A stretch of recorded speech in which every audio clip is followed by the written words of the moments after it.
চাঁদপুরের হাইমচরে বাংলাদেশ জাতীয়তাবাদী দল বিএনপির ৪৭তম প্রতিষ্ঠাবার্ষিকী পালিত হয়েছে।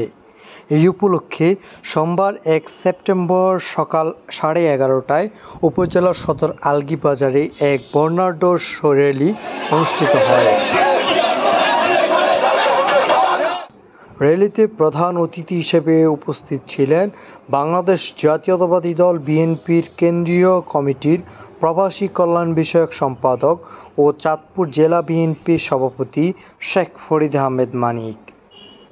এ সময় হাইমচর উপজেলা বিএনপির সভাপতি আমিনুল্লাহ ব্যাপারীর সভাপতিত্বে এবং সাধারণ সম্পাদক মাজহারুল ইসলাম শফিক পাটোয়ারীর পরিচালনায় অনুষ্ঠিত এই র্যালিতে স্থানীয় জেলা উপজেলার বিভিন্ন ইউনিয়ন ওয়ার্ডের নেতৃবৃন্দ উপস্থিত ছিলেন।